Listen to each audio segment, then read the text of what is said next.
વૈષ્ણવની બુદ્ધિ લૌકિક ન હોવી જોઈએ, કારણ કે તમારું કાંઈ પણ લૌકિક રહ્યું નથી. હવે બ્રહ્મ સંબંધ કરીને બધાનો ભગવત સંબંધ કરાવ્યો છે, એટલે કોઈ પણ વસ્તુ, વ્યક્તિ, પદાર્થ હવે વૈષ્ણવનું લૌકિક રહ્યું નથી, એટલે એને લૌકિક રીતે જોવું પણ નહીં. મહાપ્રભુએ તો આજ્ઞા કરી ઠાકોરજીને પણ લૌકિક બુદ્ધિથી નહીં જોવા, કારણ કે પ્રભુ સાથે જો લૌકિક બુદ્ધિ વાપરશો, ભગવાન જોડે ક્યારે વ્યવહારની અપેક્ષા ન રાખો. મેં આટલી માળા કરી તો આટલી કૃપા કરવી જોઈએ, કારણ કે ભગવાન જોડે જો લૌકિક વ્યવહારથી બુદ્ધિ રાખશો તો તમે ક્યારે પહોંચી શકવાના નથી, કારણ કે એને એટલું બધું આપ્યું છે કે આપણે કોઈ એવો વ્યવહાર કરી શકવાને સમર્થ નથી કે એનો વ્યવહાર સાચવી શકે. ભગવાન જોડે વ્યવહારનો સંબંધ ન રાખો, શરણાગતિનો સંબંધ રાખો કે પ્રભુ આપ સ્વામી અને હું સેવક છું. અને સ્વામી સેવકમાં ક્યારે વ્યવહાર ન હોય, સેવક તો સ્વામીની દયા ઉપર જ જીવતો હોય.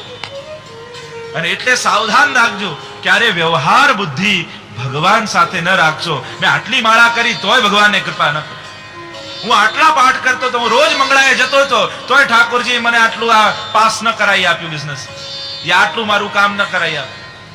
આવી લૌકિક વ્યવહારની બુદ્ધિ ઠાકોરજીમાં નહીં રાખે, કારણ કે એ રાખશો તો ક્યારેક અભાવ આવશે. સાવધાન થજો.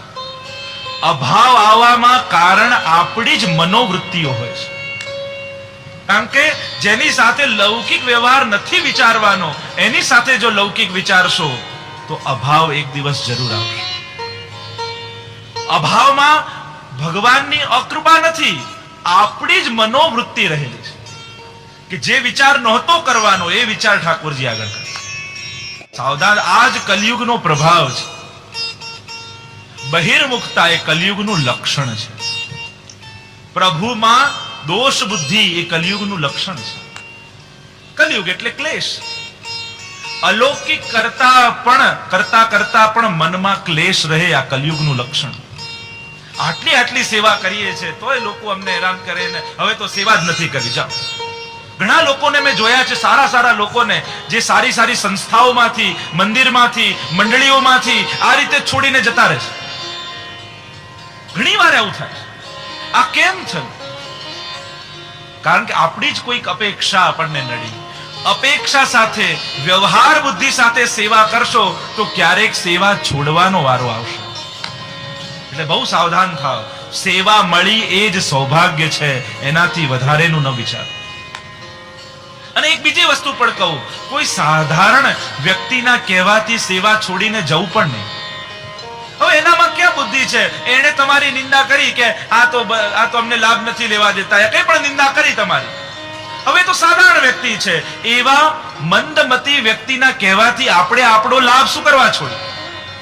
ઘણી વાર મેં જોયું છે, સારા લોકો સારી સંસ્થાઓમાંથી ખસી જાય છે એક સાધારણ વ્યક્તિના કહેવાથી.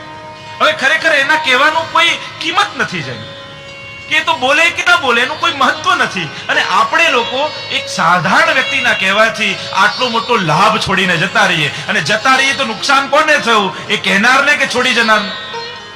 છોડી જનાર. આપણે જ લાભ ગુમાવ્યો, આપણે જ સારું કામ છોડીને જતા રહે તો નુકસાન આપણને થાય. કોઈ સાધારણ બુદ્ધિના વ્યક્તિના કહેવાથી તમારી સેવાનો લાભ ક્યારે છોડશો નહીં. આ સૌભાગ્યથી મળ્યું છે, એને વધાવી લેજો.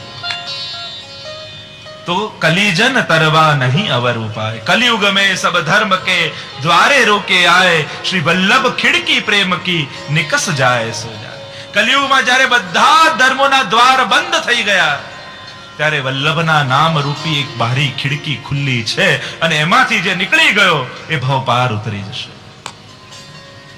કલિકાલ તમશ્ચન્ન દૃષ્ટિત્વા વિદુષામપી સંપ્રત્ય વિષયસ્તસ્ય મહાત્મ્યમ સમભૂત ભુવિ. સર્વોત્તમ સૂત્રમાં આપણે કહ્યું કે આ કલિયુગે મોટા વિદ્વાનોની બુદ્ધિને મોહિત કરી દીધી છે. આ કલિયુગનું લક્ષણ. સાધારણ લોકોની બુદ્ધિ બગડે તો સમજાય, પણ કલિયુગે મોટા વિદ્વાનોની બુદ્ધિને હરી લીધી છે. એ લોકો પણ સાચી વસ્તુ સમજી શકતા નથી.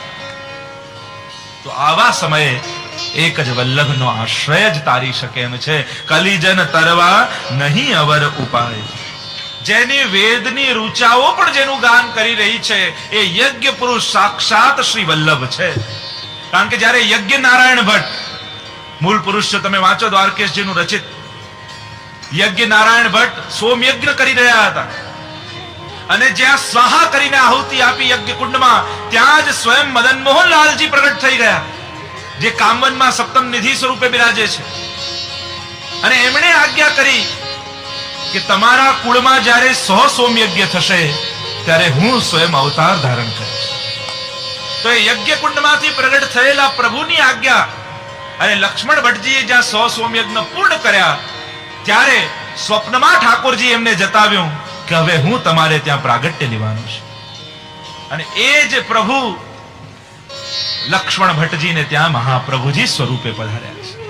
એ યજ્ઞ અગ્નિ રૂપ છે. શ્રી મહાપ્રભુજી સાક્ષાત અગ્નિ છે. વાર્તા પ્રસંગોમાં આવે છે, એકવાર મહાપ્રભુજીનું માથામાં થોડું દર્દ હતું મસ્તક ઉપર, તો કોઈ વૈષ્ણવ જઈને દોડતું જડીબુટી લઈ આવ્યું કે આચાર્યશ્રીને કહ્યું કે આ પારો બધો ઠીક થઈ જશે. અને મહાપ્રભુજીએ એ જડીબુટી સામે અગ્નિ સળગતી હતી એમાં નાખ્યું અને મહાપ્રભુજી સ્વસ્થ થઈ ગયા અને એને અનુભવ કરાવ્યો કે આ જ અગ્નિનો અવતાર હું છું. તો 56 પ્રકારના અગ્નિ છે, એમાંથી વૈશ્વાનર અગ્નિ સ્વરૂપ શ્રી મહાપ્રભુજી છે, જે ઠાકોરજીના મુખારવિંદમાં અગ્નિ છે. તો એનું વર્ણન કરતા આગળ ગોપાલદાસજી ગાય, ગાય શ્રુતિ ગુણ રૂપ અહર્નિશ. આ વલ્લભ કોણ છે, કેવા છે? ગાય શ્રુતિ ગુણ, વેદ પણ જેની સ્વરૂપનું ધ્યાન ધરીને ગાન કરી રહ્યું છે. ધરી ધ્યાન વિચાર આનંદ રૂપ અનુપ સુંદર પામે નહીં કોઈ પાર. તો આ વેદની ઋચાઓ જેનું ગાન કરે છે એવા શ્રી મહાપ્રભુજી. ગાય શ્રુતિ ગુણ, તો કોનો ગુણ? એક સાકાર છે કે નિરાકાર છે? કારણ કે વેદ તો આકાશ અને વાયુ માટે પણ ગાય છે, હવે તો નિરાકાર છે. તો આ જે સ્વરૂપ છે સાકાર છે કે નિરાકાર? તો કહ્યું ધરી ધ્યાન વિચાર, મનમાં વિચાર કરી રહ્યા છે. કારણ કે ઘણા એવા છે જેનું રૂપ સુંદર છે તો ગુણ સુંદર નથી, અને જેનું ગુણ સુંદર હોય એનું રૂપ સુંદર ન હોય. કસ્તુરીની સુગંધ બહુ સુંદર હોય પણ લાગે માટી જેવી, તો ગુણ સુંદર છે પણ રૂપ સુંદર નથી. તો આ શ્રુતિ જેનું ગાન કરે છે એ કેવા છે? એ ગુણથી કેવા છે અને સ્વરૂપથી કેવા છે? તો કહ્યું આનંદ રૂપ અનુપમ સુંદર પામે નહીં કોઈ પાર. આ તો કેવા છે? રૂપમાં પણ સર્વોત્તમ છે અને ગુણમાં પણ સર્વોત્તમ છે. અને એટલે જુઓ, બાકી બધા સ્તોત્ર કયા, પણ સર્વોત્તમ સ્તોત્ર તો મહાપ્રભુજીના નામને કહ્યું. કેમ કે જે સર્વદા સર્વત્ર અને સર્વથી ઉત્તમ છે એ વલ્લભ છે, અને એટલે જ એમનું સ્તોત્ર સર્વોત્તમ સ્તોત્ર કહેવાય. કોઈ ક્ષણ માટે ઉત્તમ હોય પણ સર્વદા ઉત્તમ ન હોય. ઘણા વ્યક્તિ અમુક સમય માટે કામ લાગે પણ એ હંમેશા માટે કામ ન હોય. મહાપ્રભુજી તો સર્વદા ઉત્તમ છે. કોઈ વ્યક્તિ ક્યાંક સારો હોય પણ બધી જગ્યાએ સારો ન હોય, પણ મહાપ્રભુ તો સર્વત્ર ઉત્તમ છે. અને મહાપ્રભુજી સર્વથી ઉત્તમ છે.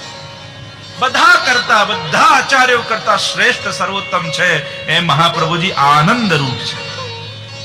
જે સર્વોત્તમમાં પણ પ્રથમ નામ કહ્યું, જે વેદની ઋચાઓએ પણ કહ્યું આનંદ માત્ર કરપાદ મુખોદરાદિ, એ ભગવાનનું સ્વરૂપ વર્ણન કરતા વેદે કહ્યું આ ભગવાન કેવા છે? તો કહ્યું કે આનંદ રૂપ છે. અને આનંદ એ ભગવત ધર્મ છે. સુખ અને આનંદમાં ફરક એ જ છે. ક્યાંક સારી વસ્તુ ટૂંકમાં સમજાવું તો કોઈ ઉત્તમ વસ્તુ તમે ખાઈને આવો તો તમને સુખ થાય, પણ ભૂખ્યાને જમાડીને આવો ને જે ફિલિંગ્સ થાય એ આનંદ.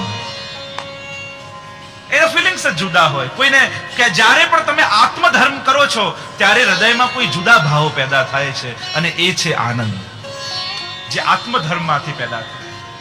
તો ભગવાન આનંદ રૂપ છે, અને આનંદસ્ય હરેર લીલા. મહાપ્રભુએ કહ્યું કે પ્રભુ આનંદ સ્વરૂપ તો છે પણ એમની લીલા પણ આનંદ રૂપ છે.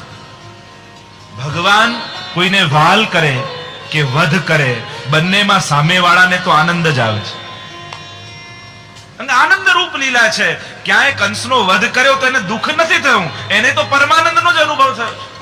રાવણને માર્યો તો એ કઈ એની અધોગતિ નથી થતી, એનો તો ઉદ્ધાર જ થાય છે. ભગવાનમાં જ એનો લય થાય છે. જો ક્રિશ્ચિયાનિટી ને હિન્દુઇઝમમાં આ ફરક બહુ મોટો છે. ત્યાં તો જો પાપી હોય એને ડેવિલ લઈ જાય, પણ અહીંયા તો પાપીને ભગવાન મારે તો એને નરકમાં નથી જવું પડતું, એનો તો ઉદ્ધાર જ થાય છે, એનો તો મોક્ષ જ થાય છે. કારણ કે ભગવાનના હાથે ઉદ્ધાર થઈ રહ્યો છે, અને પ્રભુના હાથે જેનો ઉદ્ધાર વધ થાય એની અધોગતિ સંભવ જ નથી. તો ભગવદ લીલા પણ આનંદ રૂપ છે, ભગવત સ્વરૂપ પણ આનંદ રૂપ છે. રોમ રોમ રસ છલકે શ્રી વલ્લભ, રોમ રોમ રસ છલકે. એ તો રસમય છે. ભગવાનના બે વિશેષણ વેદે કયા. જો આટલા વસ્તુઓ સમાનાર્થી છે, એને રસ કહો, આનંદ કહો, કૃષ્ણ કહો, આ ત્રણે સમાનાર્થી શબ્દ. વલ્લભ કહો, મૂળ તત્વ રૂપે આ બધા જ સમાનાર્થી શબ્દો છે. એને રસ રૂપે કહું, આનંદ રૂપે કહું કે કૃષ્ણ રૂપે કહું. અને મહાપ્રભુજી કેવા છે? વસ્તુતઃ કૃષ્ણ એવ. ગુસાઈજીએ કહ્યું વલ્લભાષ્ટકમાં, આ તો સાક્ષાત એન મેન વ્રજરાજ ઉચ્છંગે, એ જ વ્રજના વ્રજેશ, એ જ વલ્લભ રૂપે પધાર્યા છે. તો આનંદ રૂપ અનુપમ, જેને ઉપમા દ્વારા સમજાવી ન શકાય એવા મહાપ્રભુજી અનુપમ છે. હું સુંદરતાનું પ્રમાણ કહેતો જાઉં પણ એ પણ ક્યાં સુધી કહું કે આંખો કમળની પાંખુડીઓ જેવી છે, નાસિકા સુકની ચોંચ જેવી છે, ગ્રીવા શંખ જેવી છે. ઉપમાઓ આપું, પણ ઉપમાઓની સીમા છે.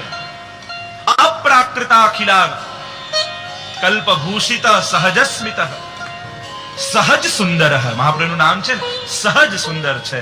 જે સુંદરતાને કોઈ વસ્તુનો આધાર ન લેવો પડે એ જ સાચી સુંદરતા છે. અને જે વસ્તુ સહજ હોય એની સુંદરતા ભલે પ્રાકૃત રીતે સુંદર ન દેખાતો હોય, પણ કદાચ સુંદરવાન ન હોય, આકાર ન હોય, પણ એની સહજતા એ આકર્ષણનું કારણ બની જાય છે. અને સાચી સુંદરતા જે છે, જેને કોઈ વસ્તુનો આધાર નથી લેવો પડતો, જે સહજ છે એ જ સુંદર છે. એટલે વલ્લભનું નામ કહ્યું સહજ સુંદર. તો મહાપ્રભુજી અનુપમ છે, જેની ઉપમા ના આપી શકે. અને આ ઉપમાઓ ક્યાં સુધી? એક એક અંગ નહીં જ અપાય, એ બધાનું ટોટલ ન કરાય.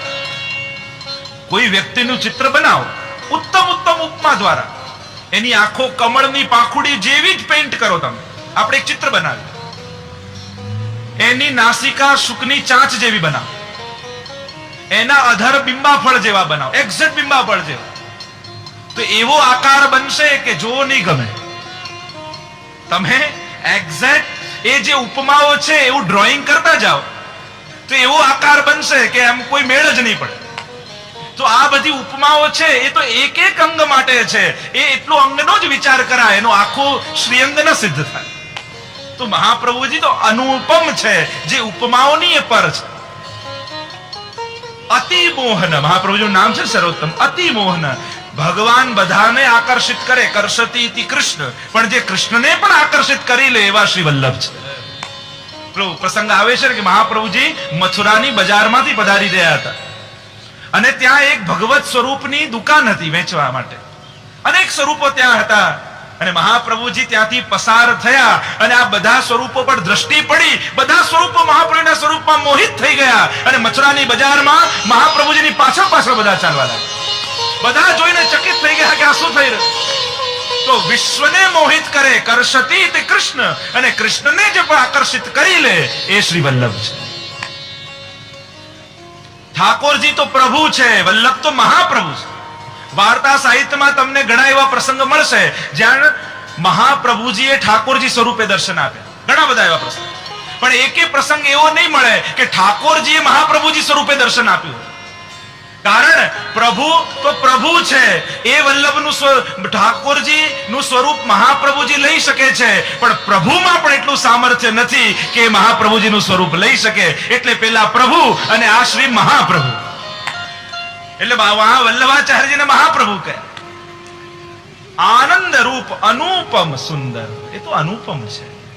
વાર્તા સાહિત્યમાં તો અનેક પ્રસંગો તમે જોવા જાઓ, જ્યાં જ્યાં ભક્તોને એવા દર્શન થયા છે, મોહિત થઈ ગયા છે. સ્વયં પ્રભુને પણ તાપ આપે, પ્રભુને પણ જેનો વિયોગ થાય છે એવા શ્રી મહાપ્રભુજી છે. ગિરાજને આશ્વાસ દીધો, આગળ આવશે ધરી કોમલ ચરણ. શ્રી જો વિસ્તાર કરવા જાઉં તો મહાપ્રભુજી, યમુનાજી, ગિરિરાજજી શ્રીનાથજી આ ત્રણેયના તાપને દૂર કરે છે, પણ એનો વિસ્તારમાં નથી પડતો. પણ વલ્લભ જીવના તાપને હરવા માટે પધાર્યા છે. આનંદ રૂપ છે, ભક્તોને આનંદ આપવા પધાર્યા છે. અને ભક્તોને આનંદ કઈ રીતે આપે છે? જો મહાપ્રભુજી, ઠાકોરજી અને યમુનાજી ત્રણેય જીવ પર કૃપા કરે, પણ એ કઈ રીતે કૃપા કરે?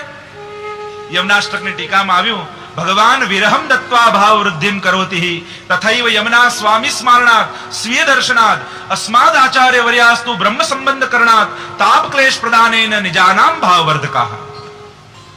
ત્રણેય જીવમાં ભાવની વૃદ્ધિ કરી આનંદનું દાન કરે છે. તો કયો આનંદ? ભગવાન વિરહમ દત્વા ભાવ વૃદ્ધિમ કરોતિ. ભગવાન ઠાકોરજી વિરહનું દાન કરી ભાવની વૃદ્ધિ કરે. એકવાર મળે ને પછી વિરહ આપે.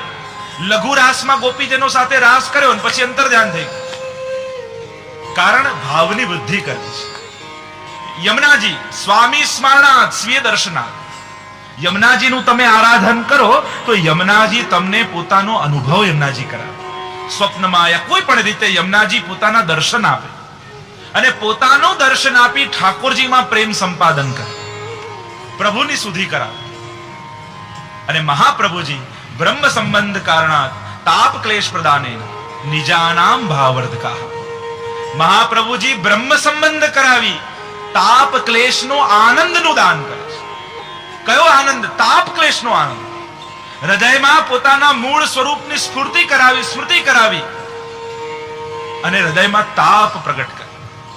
અને તાપ દ્વારા એ આનંદ જે તાપ ક્લેશનો છે એના દ્વારા ભાવની વૃદ્ધિ કરે.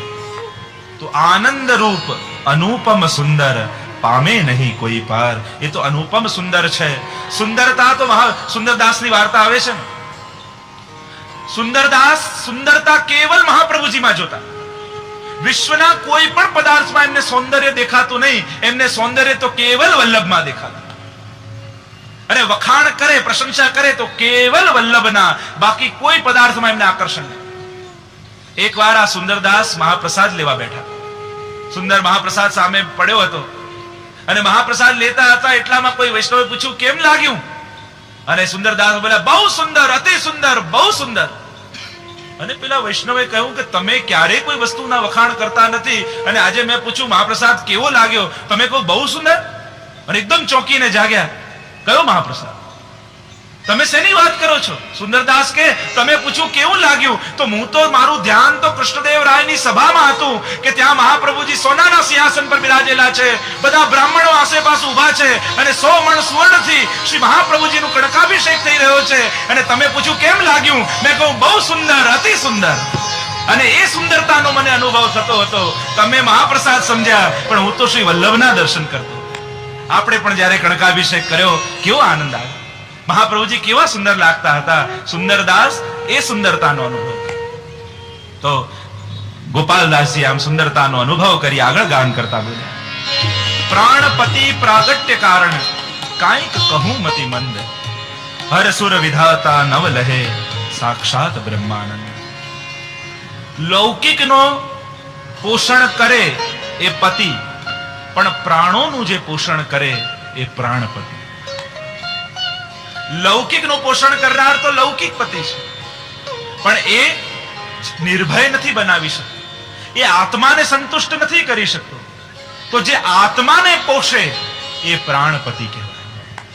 અને પ્રાણપતિ દૈવી જીવોના કોણ છે? આ પ્રાણપતિ છે શ્રી વલ્લભ. કારણ એમણે ભગવત સેવામાં જોડી અને જીવના પ્રાણોનું પોષણ કર્યું છે. આ દૈવી જીવને લૌકિકમાં આનંદ નથી આવતો, લૌકિકમાં પરમ સંતોષનો અનુભવ થતો નથી. એની આત્માને આનંદ તો જ્યારે ભગવત સેવામાં જોડાય ત્યારે એની આત્માને પોષણ મળે છે. ત્યાં સુધી એની આત્મા અતૃપ્ત રહે છે, અસંતુષ્ટ રહે. એની આત્માને તો ત્યારે જ સંતોષ મળે જ્યારે પ્રાણપતિની સેવામાં જોડાય. પેટ માટે તો ભાગનારા ઘણા છે, પ્રાણ માટે દોડનારા તો કોણ દોડી શકે?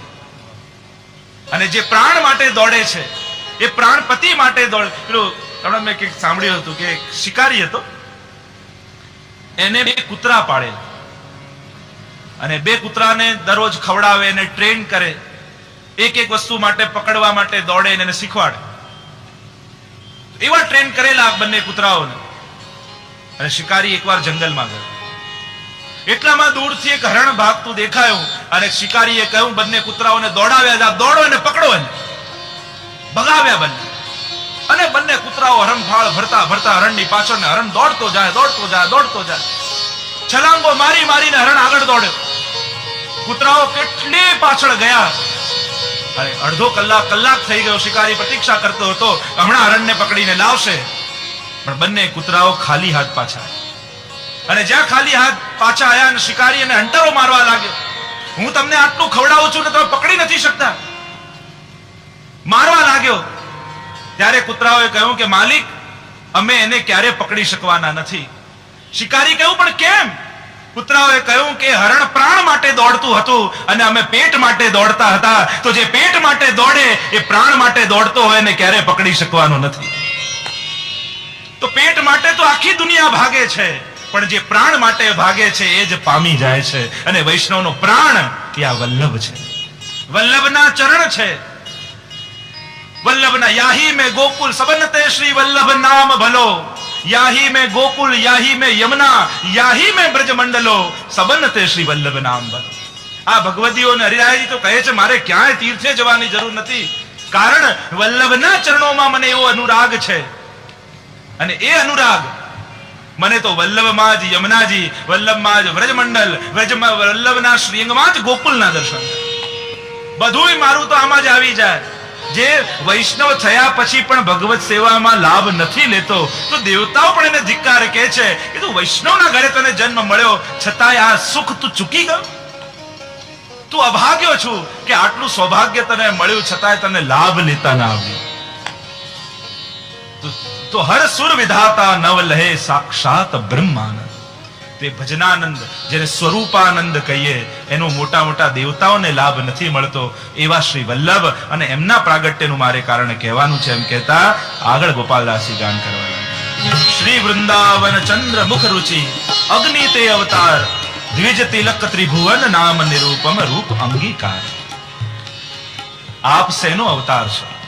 શ્રી વૃંદાવન ચંદ્ર ઠાકોરજી, મુખ રુચિ અગ્નિ તે અવતાર, એ પ્રભુના મુખારવિંદનો અગ્નિ અવતાર છે.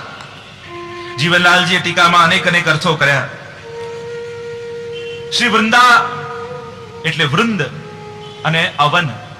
વૃંદ એટલે વ્રજ સુંદરીઓના વૃંદ અને એના અધિપતિ એટલે ઠાકોરજી. અને ઠાકોરજીના મુખારવિંદનું સ્વરૂપ એ શ્રી મહાપ્રભુજી છે. અગ્નિ તે અવતાર, અગ્નિ અવતાર છે. ઠાકોરજીના મુખારવિંદમાં 7 ધર્મો છે અને આ 7 રૂપ શ્રી મહાપ્રભુજીમાં બિરાજે છે. ઠાકોરજીના મુખારવિંદમાં અગ્નિ છે, તો શ્રી વલ્લભ પણ અગ્નિ રૂપ છે. પણ આ અગ્નિ જીવને બાળનારી નથી, પણ જીવના દોષોને બાળનારી છે. જે જીવ નિકટ આવે તો જીવને તો શીતળતાનો અનુભવ થાય, પણ એની અંદર રહેલા જે અપરાધો છે એ તાપથી બળી જાય છે. અને એ બળે તો જીવને શીતળતાનો અનુભવ થાય. જેમ તાવ આવે તો ઠંડી લાગે, હવે એમ છે તાપ અને એમ છે શીતળતા. તો મહાપ્રભુજીની જ્યારે જીવ નિકટ આવે તો બધા જ દોષો તાપથી બળી જાય અને જીવને પરમ શીતળતાનો અનુભવ થાય. મુખારવિંદમાં અગ્નિ છે. બીજું, શ્રી મહાપ્રભુજી શ્રી ઠાકોરજીના મુખારવિંદમાં સરસ્વતીનું પ્રાગટ્ય છે, વાઘદેવીનું પ્રાગટ્ય છે. તો આ પણ વાકપતિ છે. આગળ આવશે કથા. ઉજ્જૈનમાં 100 બ્રાહ્મણોએ એક સાથે એક વારમાં પ્રશ્ન કર્યો અને મહાપ્રભુજી એક જ વારમાં 100 ને ઉત્તર આપી દીધો. આ વાકપતિ છે. આગળ ઘટ સરસ્વતીનો પ્રસંગ આવશે. ભગવાનના મુખારવિંદમાંથી બ્રાહ્મણોનું પ્રાગટ્ય છે. બ્રાહ્મણો મુખમાસી તજાયત, પુરુષોક્તમાં બોલીએ છે કે મુખથી બ્રાહ્મણોનું પ્રાગટ્ય છે. તો મહાપ્રભુજી પણ તૈલંગ તિલક બ્રાહ્મણ કુળમાં પ્રગટ થયા છે. ભગવાનના મુખારવિંદમાંથી ભોજન આરોગાય છે. તો આપણે પણ બેઠકજીમાં જઈને ભોગ આદિ ધરીએ છીએ. મહાપ્રભુજી એનો સ્વીકાર કરે છે. 5મું તત્વ ભગવાન મુખારવિંદમાં અત્યંત કમનીય સૌંદર્ય છે. તો શ્રી વલ્લભ પણ સહજ સુંદર છે, અતિ મોહન છે, અપ્રાકૃત ધર્મવાળા છે.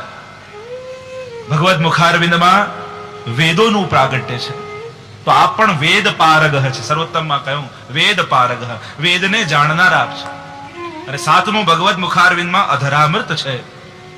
તો આપનું નામ પણ વિનિયોગો ભક્તિ યોગ પ્રતિબંધ વિનાશને કૃષ્ણાધરામૃતા સ્વાદ સિદ્ધિરત્ર ન સંશય. આપના દ્વારા પણ એની જ પ્રાપ્તિ થાય છે.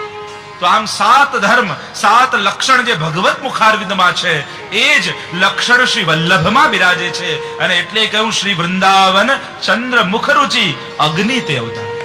એ વૃંદાવનના ચંદ્ર શ્રી પ્રભુના મુખારવિંદનો અગ્નિ અવતાર વલ્લભ છે.